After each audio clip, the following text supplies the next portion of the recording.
Yang pertama, zina itu tentu ada sarananya. Sarananya ada. Makanya Rasulullah mengatakan, kutiba li ibni Adam hadzuhu minaz zina, mudriku dzalika la mahalah. Ya, Allah telah catat bagi anak Adam pasti kecipratan zina. Dia pasti kecipratan, tidak mungkin lolos dari cipratan zina tersebut. Maksudnya Rasulullah bicara tentang sarana. Kemudian Rasulullah mengatakan, al-ainani tazniyan wa zinahuma nazar.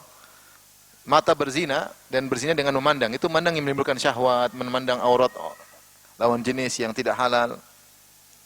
Wal udhunani tazniyan, dan kedua telinga zina. Wa zinahumal istima'. Dan zina telinga dengan mendengar musik-musik yang menimbulkan syahwat, mendengar kata-kata rayuan-rayuan yang menimbulkan syahwat, ya. Tentang keindahan wanita, tentang macam-macam sehingga menimbulkan syahwat. Di antara nyanyian menimbulkan apa? Syahwat. Kemudian kata Nabi SAW, tangan juga berzina. Di antaranya sentuhan. Kaki berzina, melangkahkan kaki menuju tempat-tempat yang tidak benar. Mulut berzina dengan rayuan-rayuan. Rayuan-rayuan dengan perkataan. Kalau zaman sekarang ketikan-ketikan. Itu juga sarana. Berdua-duaan, saling lama-lama rindu. Lama-lama berlebihan, coba sedikit, ternyata tertarik, ternyata rasa malu mulai hilang.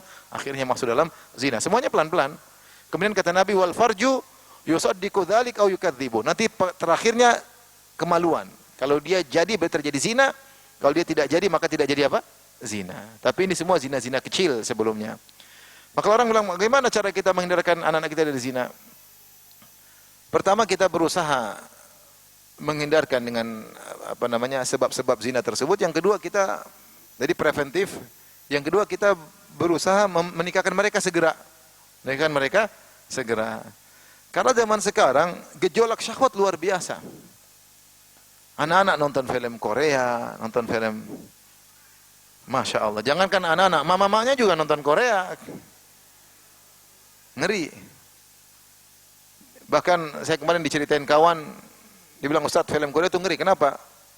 Film Korea itu mengajarkan jika terjadi sudah pernikahan terus suaminya selingkuh, yang penting istrinya tidak marah di situ. Di suaminya zina, dibiarin aja dalam film tersebut. Sehingga orang yang nonton kan, oh kalau laki-laki zina biasa-biasa aja. Paling tidak orang kalau nonton gitu rasa malu hilang. Dalam film disebut perempuan buka aurat. Sehingga dia niru, dia kan tertarik sama artis yang dia nonton. Sehingga buka aurat tidak ada masalah. Kemudian ternyata artis yang dia kagumi tersebut cium-ciuman, inilah pegang-pegangan. Akhirnya dia terbawa. Sehingga rasa girah terhadap mengingkari kemungkaran hilang. Nah, bayangkan kalau putri-putri kita nonton seperti itu, putra-putra kita nonton seperti itu. Maka saya bilang, gimana caranya? Berdoa kepada Allah. Nggak bisa kita ngandalin, mau larang-larang nggak bisa, pegang HP kita nggak bisa larang lagi. Nggak bisa.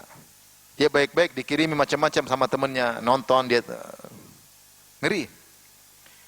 Oleh karenanya, kita banyak-banyak doa, suruh dia sholat, jangan lupa, ingatkan, jangan. Kalau dia selama masih sholat, insya Allah ada benteng. Apapun dia maksiat, dia kembali lagi. Yang penting masih apa? Sholat. Tapi kalau dia mulai enggak sholat, akan binasa. Yang berikutnya, jangan tunda-tunda pernikahannya. Nikah segera. Ya. Kalau ada yang ngelamar, baik, soleh, nikahkan. Kalau tiba-tiba ada anak kita laki-laki bilang, Mama, saya mau kawin. Ya udah. Mama yang cari apa kamu yang cari? Ya udah, segera.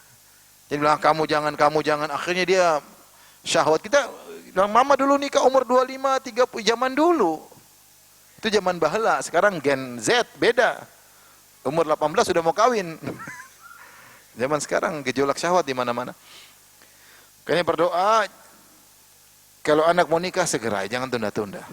Bantu mereka supaya cepat nikah, rezeki lancar insyaallah taala. Yang kedua tadi apa, Pak? Apa anak sudah besar masih dinasihati? Iya, benar. Anak meskipun sudah besar, sudah berkeluarga, kalau kita bisa nasihat, tetap nasihati. Anak tetap tanggung jawab kita sampai kita meninggal dunia. Ya. Sampai kita meninggal dunia. Ibrahim tetap menasihati bapaknya. Nabi Nuh tetap menasihati apa? Anaknya. Ya. Tetap aja berusaha menasihati. Selama kita mampu. Fattakullah masatatum, bertakwalah semampu untuk menasihati. Tanya gimana nak kabarnya, gimana keluargamu, gimana sholatmu, ibadahmu.